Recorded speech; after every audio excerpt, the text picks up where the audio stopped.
Good luck, team. Ooh.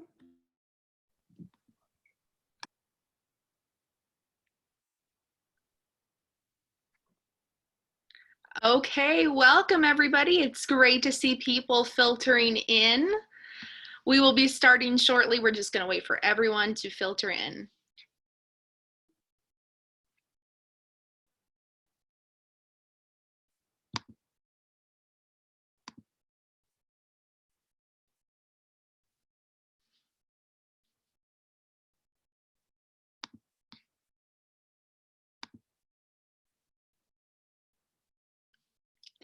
Once again, thank you for joining us tonight. We're going to let everyone filter in and then we will begin.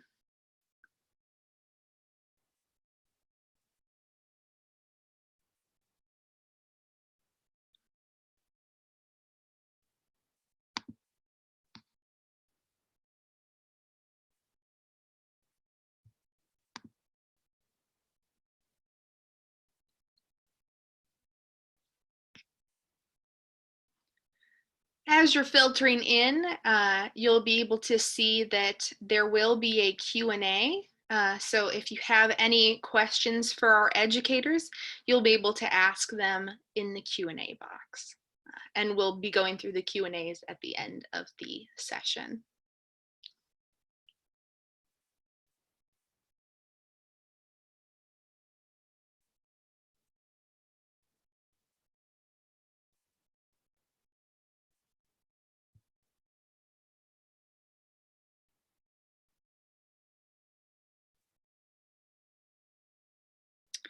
Professor Ford, as people are filtering in, how would you like to introduce yourself, and then everyone else can introduce themselves as well? I'm going to disappear, but you all have a great panel. Thanks, Anna. Yeah, my name is Derek Ford, and I'm an assistant professor of education studies.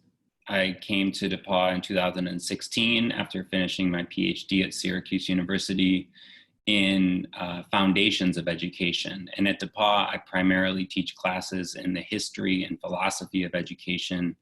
And also, germane to the topic tonight, I'm associate editor of a journal called Post-Digital Science and Education, where we take up topics related to digital technologies, schooling, and other topics. So for the panelists, why don't you tell us your name, of course, any information you think we should know about you, and also what your school is doing for the upcoming academic year.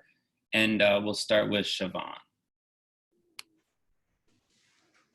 Good evening, everyone. My name is Siobhan Mathis, and I graduated from DePauw in 2014. I majored in education studies while there, and I'm currently a principal of an elementary school located in Chicago, Illinois, on the south side of the city. And so that's a little bit about me.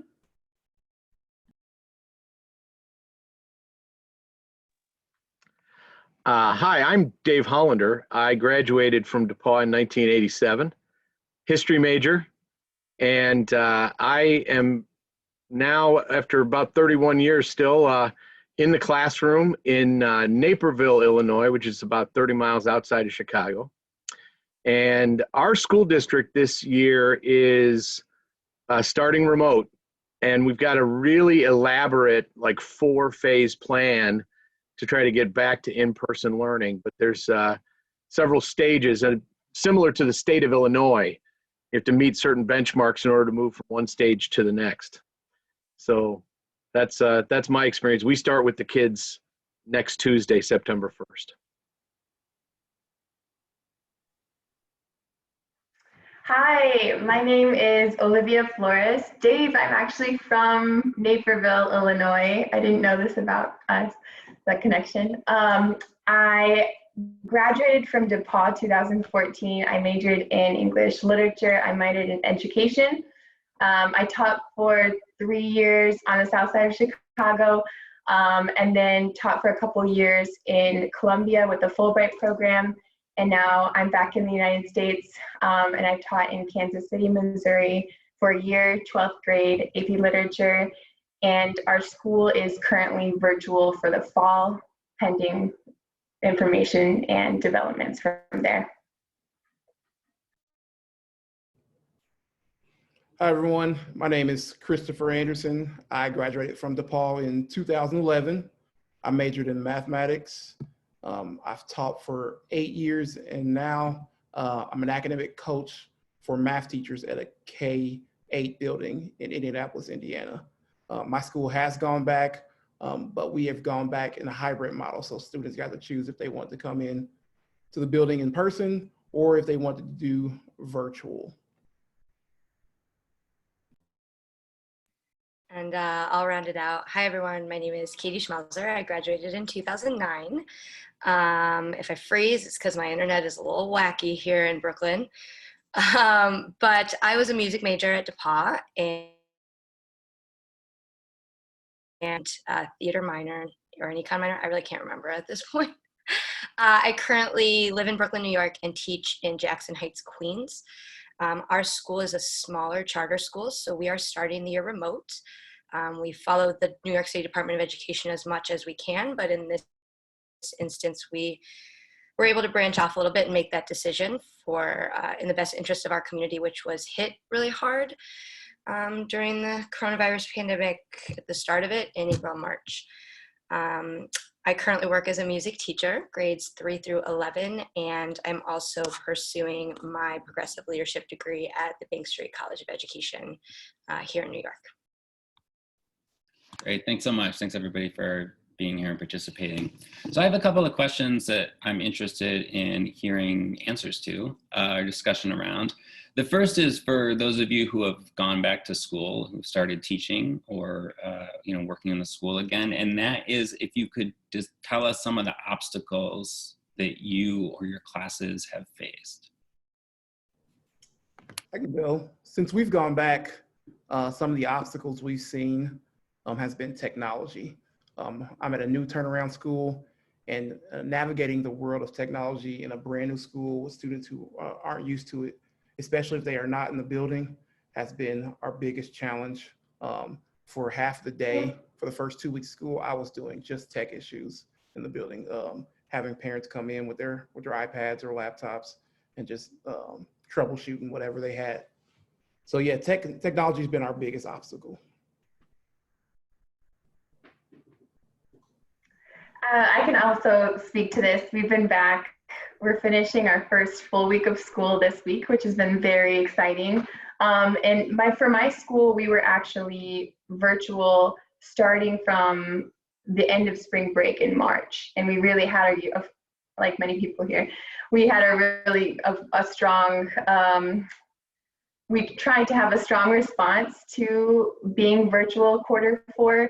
And then planned and called it early in the summer, I think around mid-June, that we would be virtual in the fall, so we could just do our best to prepare to be like the best virtual school. Now, the resources that my school has, it's a public charter, the resources that it has is not comparable to every school in the sense that we were able to give Chromebooks to every student and have like people doing tech work full-time during the day so that kids could get tech support in a moment's notice or have tech support, at the school. And that was that group of people's primary job. So I think it's really important to note that like the tech challenges are different among schools. Attendance challenges can be very difficult. And then keeping employees like bus drivers and workers who operate our cafeteria and support staff employed and working and operating has been a challenge. And we're really lucky to at the school that I'm teaching at, that we can still deliver lunches to our kids and deliver those meals that they rely on just to get by through the day. So those are a couple of things that come to my mind just right off the bat outside of, teaching online. Thanks. Anybody else? Someone had a question in the chat. Could I answer it here or type it? No, we're going to hold those to the end. Okay, just making sure. Okay. All right, so next, I'm wondering if you could talk about how different schools are impacted by the pandemic differently.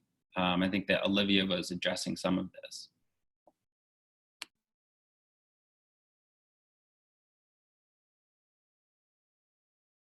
I can speak to that a little bit. I think a lot of eyes during this pandemic have been on New York for a lot of reasons. It was one of the first hotspots in the country. Governor Cuomo was getting very popular for his daily briefings across the country. So I feel like when it came to going back to school, New York State really held for a while. And I think that speaks to the difference in New York City being so urban and then the rest of the state being very rural or more suburban. And so if you saw the announcement, he was kind of giving everyone the option. And so the New York City Department of Education, following that, is going with, I was just reading up on it, they submitted a 109-page document that's going to really be different from neighborhood to neighborhood. New York City schools are still some of the most segregated, and the resources are, still kind of inequitable. My personal school, like I said earlier, is going completely remote, and similar to Dave, we have kind of a phase-in plan. We have a really small school. It used to be an old department store in Jackson Heights. So a lot of things that I think come to mind are transportation for kids in cities and how they get place to place and what that looks like. Parents in a largely immigrant community who are largely essential workers and what we're doing to make sure they're taken care of. And then also, again, that space idea, old buildings, having the proper ventilation, and then just the space. So in big cities, that's kind of what you look at. In the rest of the state, that's more rural or suburban, you're gonna have different resources, which I think Olivia kind of was speaking to a little bit. Yeah, I would just add one small other thing too. I think that the decision to be remote or hybrid or something else is also deeply dependent on the activities of the districts surrounding your district. If I could draw a parallel to like shutting down a school for a snow day, nobody wants to be the first one to shut down, nor do they want to be the last one to shut down. So they tend to be like in lockstep. If somebody says this is what is the right call, and if somebody starts that domino fall, others will join. And so sometimes the decision is less to do with some of the nuts and bolts of can we make this work, but it's how are we going to appear in comparison to those right around us.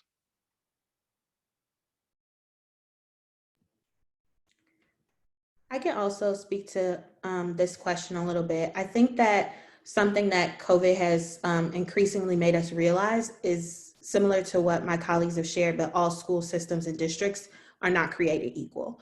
And I think about being also from a big city, operating out in Chicago, our large cities and districts are suffering at the expense of not having the resources to create a backup plan or a backup system to when a crisis occurs, similar to like the fact that a pandemic is occurring. And so we haven't seen substantial closures in schools like this since the Spanish flu times. And even then, it's much more widespread now than it was years ago. And then I think one thing that's really important, it's us thinking about how wealthier districts have quickly been able to adapt to high quality learning opportunities, whether that be formal schooling or informal schooling, and they've been able to couple those things with enrichment opportunities. The experience has been different for their students, but students won't suffer ultimately by design of their programs, and have been able to make adjustments much quicker. Then on the other end, in the city or in under-resourced communities in particular, we've been at a huge disadvantage. So learning time has certainly been lost as we've been trying to make sure everyone has adequate technology and the means to be able to operate with new systems. And then because we're so focused on that learning time, enrichment opportunities have been limited and fallen to the wayside. And so what we're seeing right now, our most vulnerable communities have little to no support or access to resources amidst the pandemic. And it's creating large disparities in how schools are operating. And one thing I'll say is families are increasingly aware of these disparities. We are seeing alarmingly high transfer rates at a rapid pace where schools are not able to keep up with the demands of what they need to be able to do to survive this crisis. And so not only are students suffering because schools have limited resources, but they will continue to suffer as enrollment will change drastically in many of these under-resourced communities, and then in return affect the budgets as well. Yeah, thank you. Yeah, and I also think about the autonomy that different schools have in terms of the curriculum, and if you can actually integrate questions and issues about the current pandemic into the curriculum, because obviously you can study what's happening right now in math class and science class and geography and history, right? I mean, literature, languages, all of that. And I remember thinking it seems so weird, especially like in April, when, you know, we were all sort of, I don't know, in this new reality, thinking like what it would be like to be 10 years old and everything around you is like upside down and you still have to like prepare for this test or something, right? And just how really absurd that would be. So before I ask you the next question, we're going to launch a poll for the audience to respond to, asking what the plans are for your district.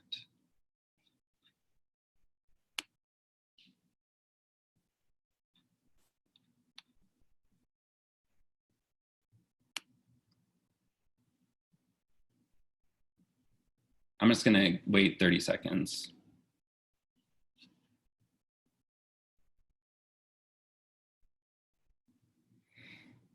Oh, all right. And everybody can see that. And we're done. Okay. So next, I'm wondering if you could tell us how the pandemic and the decisions made during this time have affected your own personal life. I'd be happy to offer a little bit there. This thing is much more personal to me than to some, because I think I get the impression when a lot of people talk about the number of people who have died and the hospitalizations, and there's a distance there. And, you know, I'm a history teacher, and we talk a lot about large numbers. And if you don't humanize those large numbers, they become rather meaningless very quickly. My son contracted COVID. Now, my son is 24 years old and ended up in the hospital and was 5 days there. Had to receive oxygen, but responded relatively well to that treatment. Did not end up with the ventilator or at any place where we were worried about mortality, but he was quite sick. And that story they tell of not being able to see someone in the hospital, that's a true story. That was quite scary for us. Even more traumatically, a seventh grader at our school succumbed to suicide in the spring. And the consensus is that the situation that this child was navigating was exacerbated by closing schools and isolating. And so this is an awful, unreasonable, unwieldy time for adults. And so I was so glad when you talked about what it would be like for, what must a 10-year-old be thinking? Because sometimes as an adult, I find myself spinning a little and fearful for things that are uncertain and I can't control. And then, of course, confronting the prospect of entering into a space where, evidence has shown that transmission increases from, when you're indoors, when you're closer to people, when ventilation might be questionable. And so there's a lot of fear that's both founded in reality and founded in the uncertainty of the situation.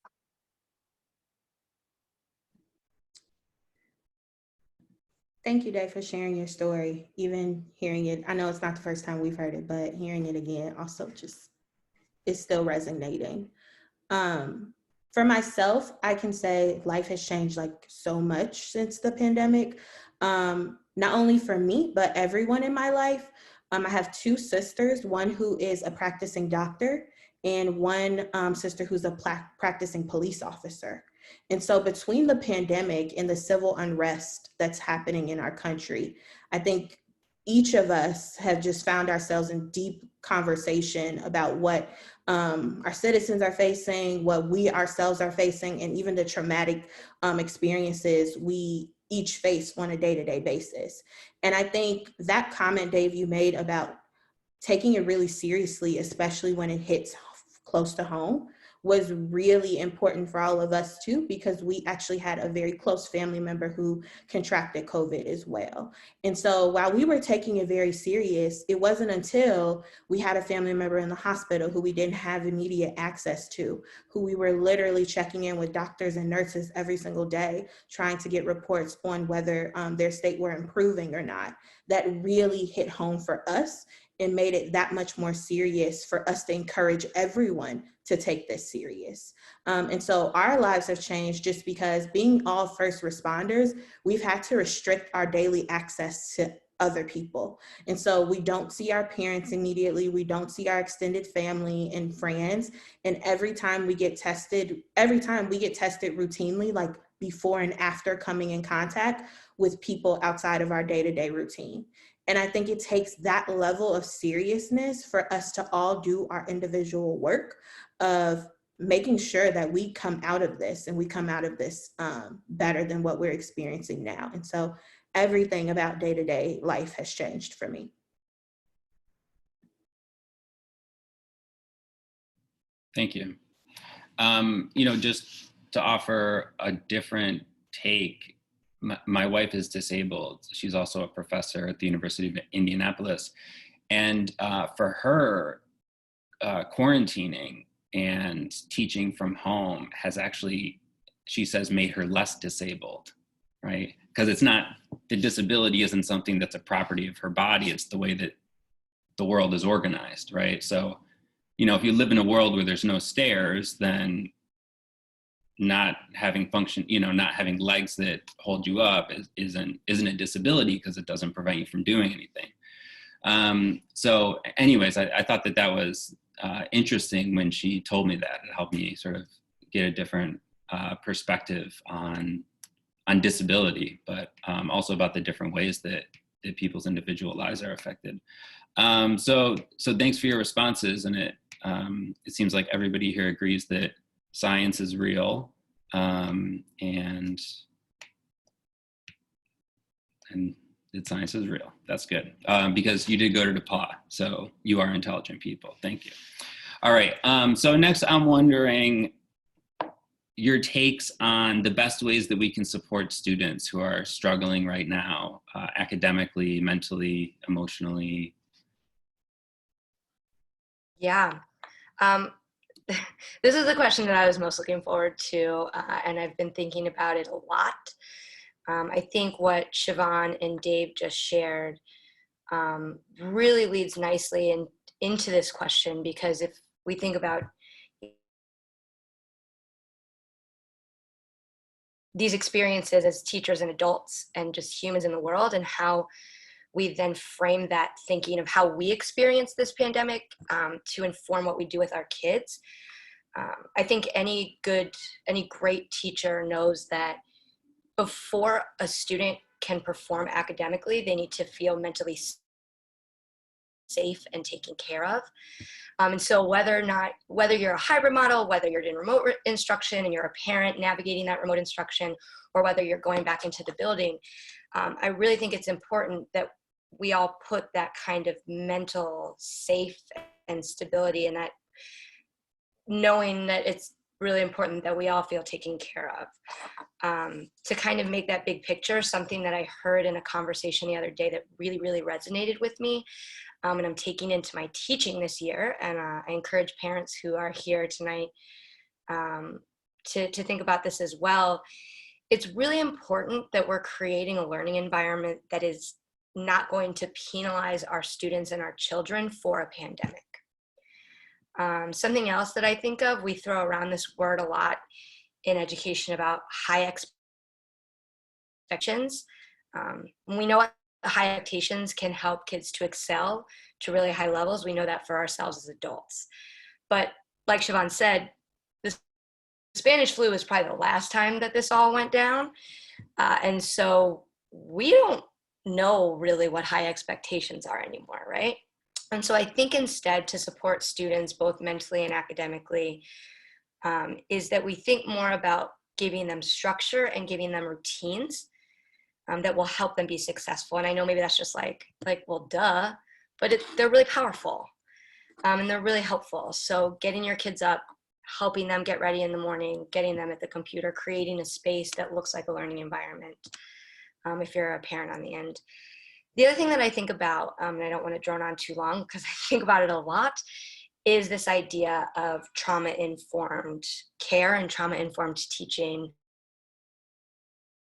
And so whether you're in a community like mine, who was hit one of the hardest and experienced a lot of hands-on coronavirus trauma, or you're someone who's in a more rural area that's not as affected by it, it's still a form of trauma for students. Like Derek said earlier, how is a 10-year-old wrapping this around their brain? And then the last thing I'll say to go along with that, if you have that on the brain and look up kind of what trauma-informed care and teaching means, is also like, kids are crazy. Like, kids are crazy. I work with middle schoolers. They're nuts. They're like the best, but they're nuts. But they're humans. And if I think about how I've navigated my own feelings and how complex they are, and how kind I've had to be to myself and encouraging other people in my life to do the same, I think it's really important that we approach all of our students with humility and patience in everything we do. And that's easier said than done, and we're not going to get it right. But I think that's really important to remember, that they're humans just as much as we are.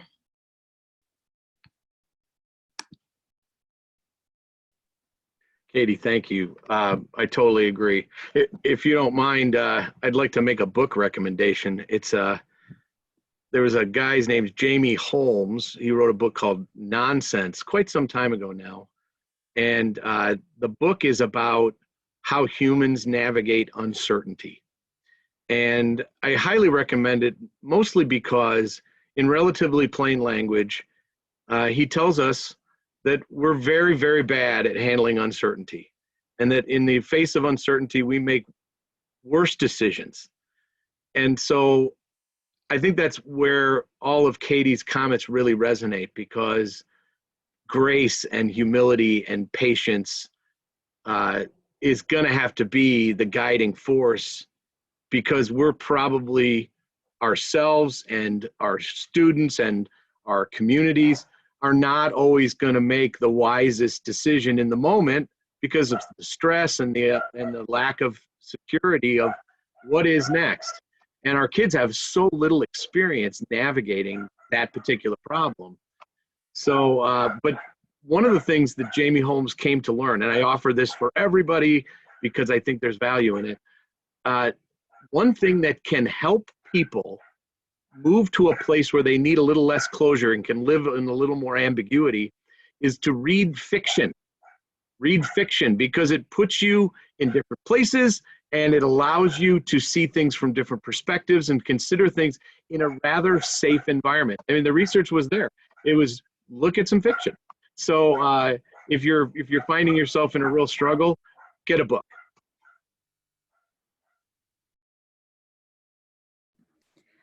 I'll also add, I think this question is a powerful one, because I think in some way or another, every student is going to have some sort of struggle with adapting to this new normal if they haven't already experienced that.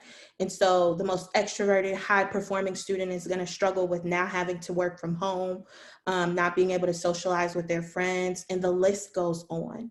And so I think what our students are going to need most from us is for us to be champions, for us to show up and listen first.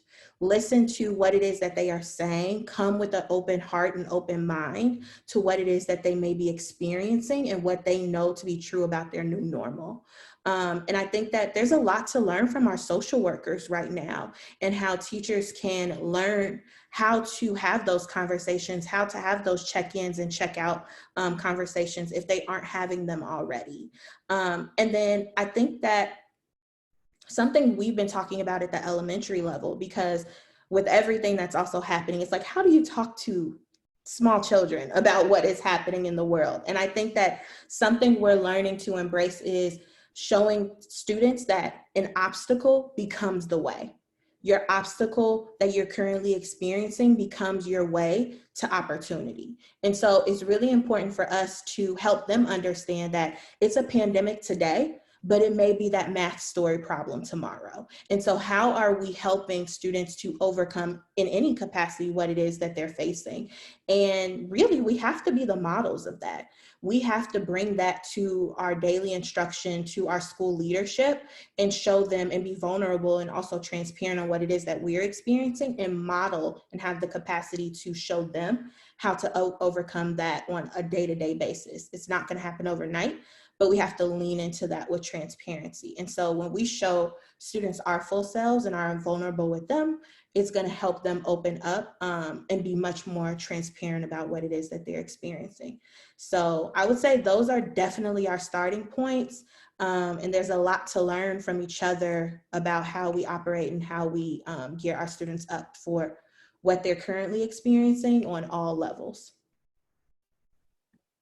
And I think, Dr. Ford, if I could jump in here too, Siobhan, thank you so much for what you're saying. And by the way, I just want to reiterate how much of a pleasure it is to be speaking with you all. It's just an absolute blast. Something that you're making me think about, Siobhan, is the idea that like one of the best things that we can do for our students is to not only acknowledge their humanity, and I think no matter the age or the district or the privilege or whatever circumstance we're finding ourselves in education, there is that humanity portion of like everyone's just trying to seek that connection that we used to have in formal education in our system. I think it's also worth mentioning that one of the best things that we can do for our kids as educators, parents, admin, whatever your position is, and however you interact with educational areas, is to be an advocate and to name where things are harder because of, you know, systematic forms of oppression, racial inequality, and how it's okay to name those obstacles up front, so that kids don't put that on themselves necessarily and internalize that before they go into other chapters of their lives. I had to graduate my seniors last year virtually, which is really bittersweet in many, many ways. And I'm preparing my current seniors right now. And we're working in, I don't want to use this as a buzzword, I truly mean it in its purest definition, in this white supremacist culture of having to abide by certain systems, like, you know, the ACT and SAT for standards of success, like the AP test, that's very much a gatekeeper, and very much sometimes a necessity to even get your credits and to get things paid for and to have the same opportunities as other kids, when privilege and racial inequality are so deep in our educational system. So I think one big thing, like we all know this as educators, and of course as DePauw alums, that a big part of being a teacher is very much being active and being able to name these inequalities and still show up for kids every day and say, you know what, I know that these are unfair systems that we're playing within.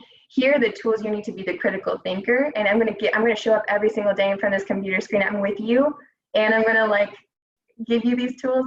And then also we're gonna work just as hard to like overcome these systems so that you can redefine and dismantle them.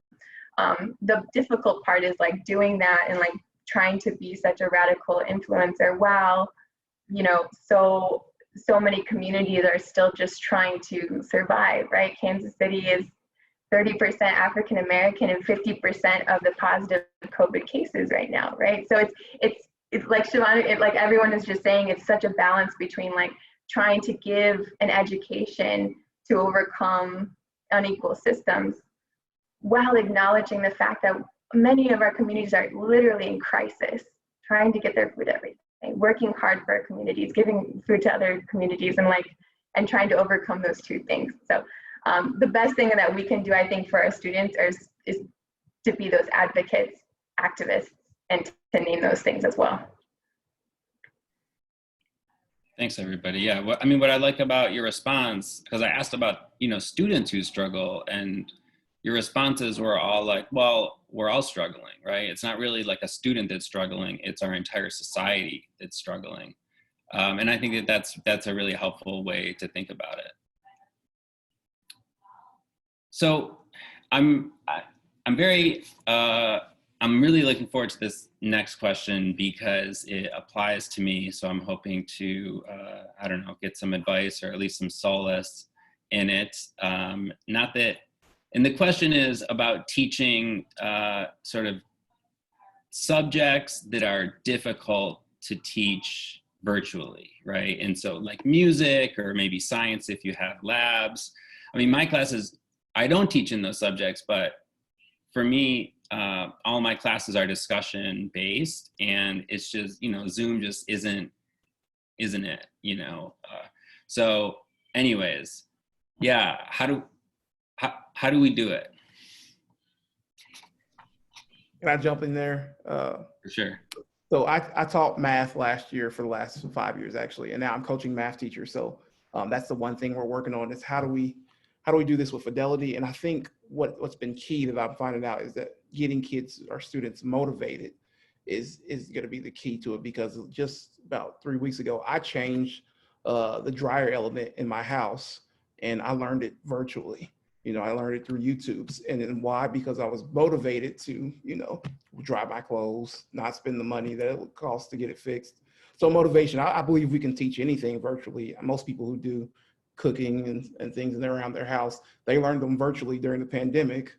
So learning virtually is definitely possible, but motivation. So in our district, we've talked about personalized curriculum. So we've purchased a new curriculum that kind of personalize individual students so they have individual time to learn math that fits their needs instead of the whole group math.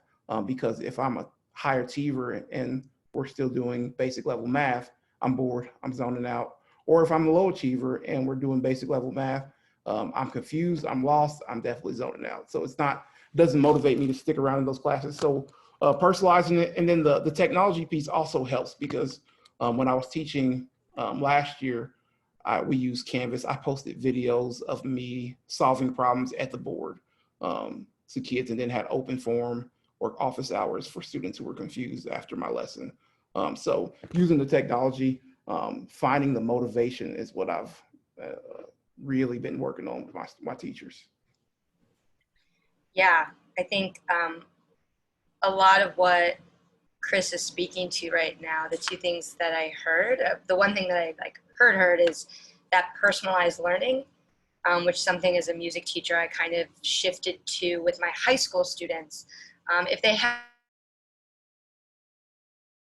an instrument at home, if they had interest in continuing to create and make music, I kind of shifted to like a private lesson format with my high schoolers. My classes are a little bit smaller, so it's doable. And that allowed for one-on-one connection. And in that space with high schoolers, really got me to know them much better, not just musically, but as people. Then the other thing, Chris, I hear you saying is just like getting creative. And I think not just in these subjects that are maybe like hard to teach, because I think they're all hard to teach, but getting creative.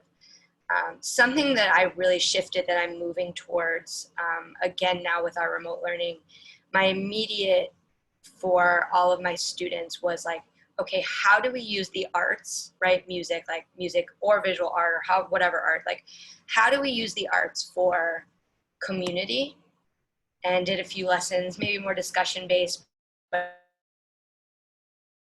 exploratory on community. How do we use the arts for fun, especially with my little kids? And that might have just been like YouTube videos that I found, that I sent, that I had them replicate. What's body percussion? Send me like a TikTok of you doing this or whatever.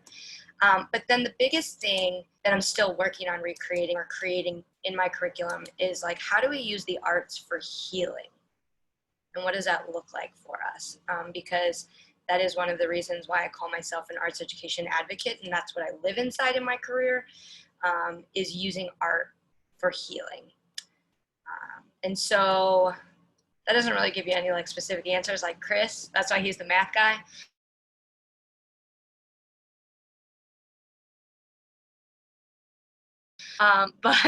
You know, like, and share with my students for that.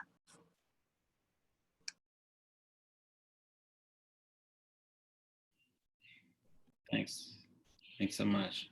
Yeah, can we all agree though that the like glorification of online learning as like the solution to everything has clearly been disproven over these last couple months?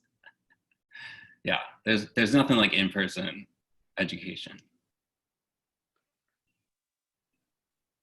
Yeah. Okay, so the next question is about speaking to some of the inequities facing our students in different areas, and maybe different students within the same classroom or within the same school district. And then the last question, and then we'll get to the Q&A from the audience. All right, I'll try to kick us off here. So many good things have already been said. I've been taking notes myself. I want you to know how valuable I find all of you. Thank you for my professional development before school starts. I think one of the greatest challenges, Derek, is that when kids come into your classroom, even those who live in the same neighborhood may not have a common set of experiences upon which you can draw and then discuss. You know, you talk about how your class is discussion based. I teach U.S. history, and of course there's a reading component, got to gather some information. But one of the things that I've always made a real effort at is to create common experiences, because common experiences allow us then to have something to talk about that we can share and everybody knows what we're talking about. And I think that inequities, and it's already been said, have been exacerbated in these times. And that makes the concept of shared experience just remote. And I don't mean that in the virtual sense. I mean that it's the challenge for us is to create commonality in an age of extreme difference. And that classroom space used to be our time travel pod where we could become something collectively, and we now don't have that.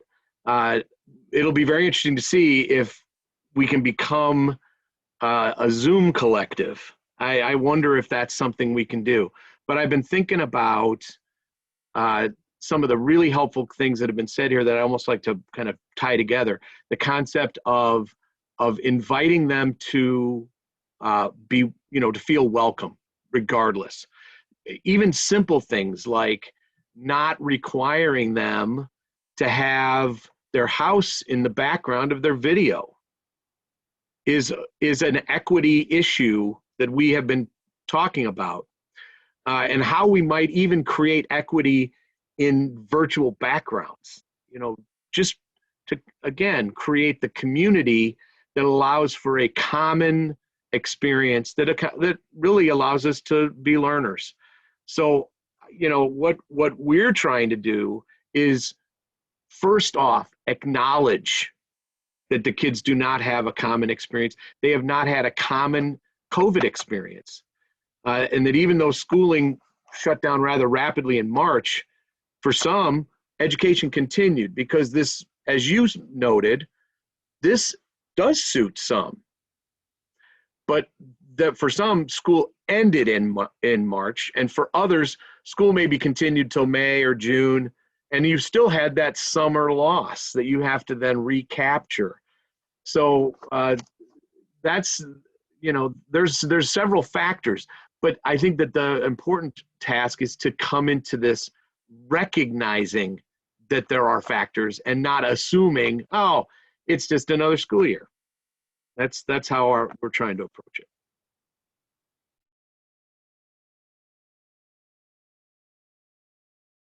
Anybody else want to respond? I would echo everything you said, Dave, for sure.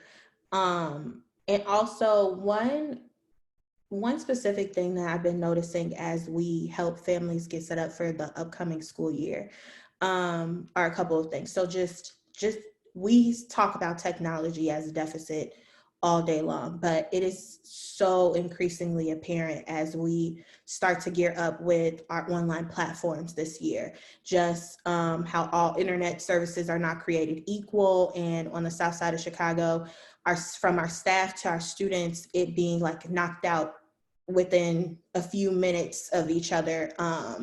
And so students not being able to just literally log on to the platforms that they're supposed to be learning on. And then even just the ability to be supported during the school day. Right now, we're having conversations with a lot of our families who are first responders or essential workers, and they don't have someone at home to monitor their students' like learning. And so they're sending students to daycares that are open, but still with little to no confidence that students will actually be able to focus and do the work that they need to do. And so that's something we're having daily conversations about, having conversations with community partners to see if churches and organizations are able to open their doors and just create these pods of students who can come to a safe space and be able to focus throughout the day. And even just having the access to summer learning. Our students now come in at the beginning of the year, sometimes grade levels behind on the content. I have a fourth grader who may be coming to me reading closer to about a first grade kindergarten reading level. And so we're talking about huge academic gaps to fill, but then also the technology gap, the homework gap, and like all of these inequities that have already existed and been perpetuating in our communities that we now are dealing with on top of that. And so we're just shooting out supports and resources as much as we can, but we're talking about things that we're going to be making up years to come in schools and education. I'd also love to add I think I've spoken to my opinions on how crisis exacerbates inequalities before, but I would like to say that, like, despite these very difficult individual situations, right? We don't want to just like paint all of our students the same as Dave and Siobhan were saying. I think it's also amazing the resilience of our students, no matter their situation, and it forces us to kind of take a look at our role in society and redefine education as this thing that's like, okay, we're overcoming this system, this pandemic, and also trying to give those resources out, give those hotspots, for schools who can afford giving hotspots and internet access and Chromebooks and whatever to kids, but we also get to make it worth it for them to come and be those people. And students are definitely rising to those challenges. I can't even imagine, Siobhan, having, oh my God, elementary school students. That is so real and so difficult to even teach them how to copy and paste, right? A link. But at the end of the day, our students are so hungry for that connection, and they're excited to learn. And I think what I'm coming out of this with is a lot of anger at our systems, and of charge to oh, I want to look, look at healthcare and look at how our systems are created and how unequal they are. And then also let's just give some props to our students, because like tomorrow my kids are doing a full Socratic seminar, and most of their mics, they sound like robots, and like we're gonna try their mic and then they're gonna put it in the chat, and we're gonna just try our best, because like that's all we can do while, fighting these systems and fighting for reform. But at the end of the day, we're showing up in there too. Thank you. Yeah, I mean, in addition to the technology gap, I mean, there's the home gap. In June, a report came out that 1.5 million students in the United States are homeless.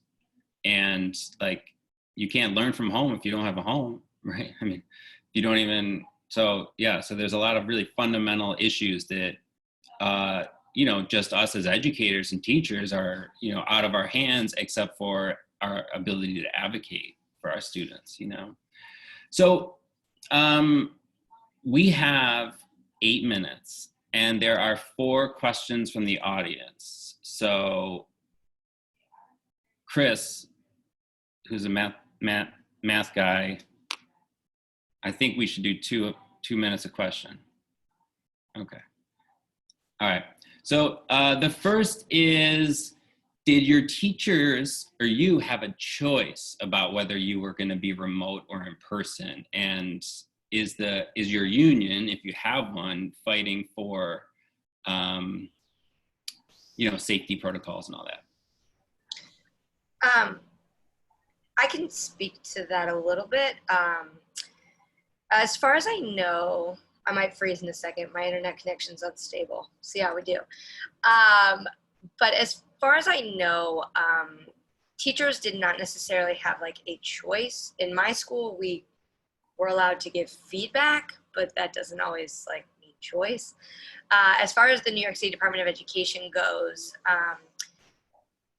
I believe that if you are autoimmune or have a friend who's pregnant, they can submit an application to be approved to be remote teaching to kind of help with their health and safety.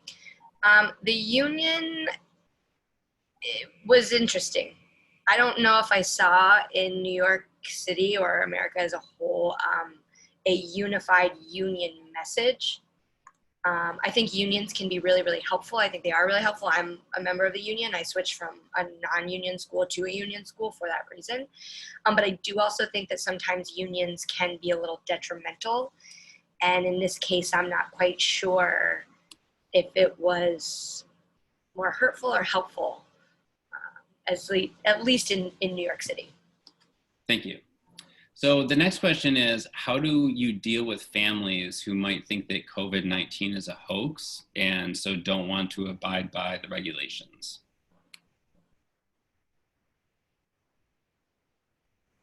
Oh boy. There's 2 issues there. First of all, there's the politicization of this issue, which is unfortunate. And there is the mandates that come down from leadership that's kind of beyond our control, like in Illinois, the Illinois Department of Public Health. What we're able to do in Illinois is point to those recommendations. So the governor, the Illinois Department of Public Health, and we have made it pretty clear in our school district that as we move from remote, where we are right now, to a hybrid, to an in-person, if people are unwilling to follow the requirements, they are going to be welcome to continue to be online.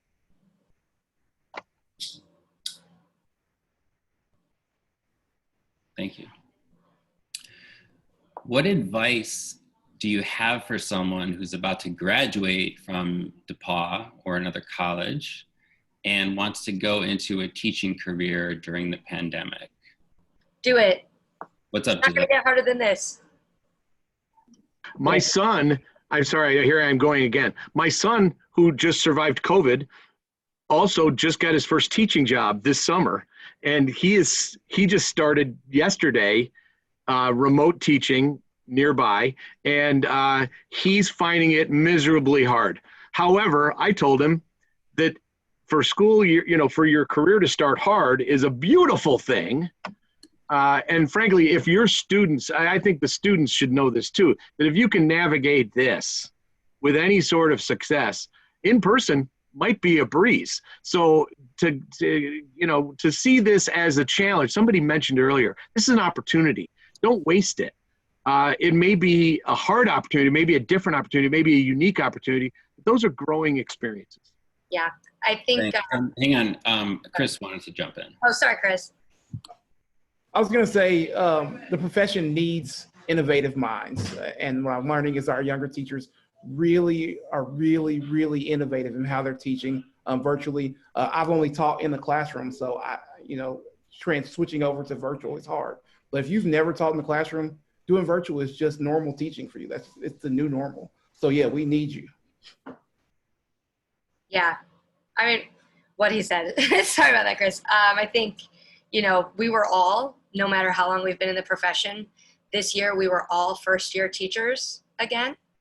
And so you are coming along for the ride. And my first year of teaching is not one that I ever want to do again, but I'm so glad it happened. And you just get to start with us all. Thank you. And there's a question about DePauw not certifying teachers and the strong relationship that DePauw has, with Teach for America, and the way that DePauw sort of, prizes it, how many TFA people we send. And if it contributes to the privatization of education, filtering, less qualified teachers into classrooms with our most vulnerable students. So, for those of you who don't really know, TFA's entire educational motto is basically like, you just need to be like cool to teach, and so you don't actually need to know anything about teaching, right?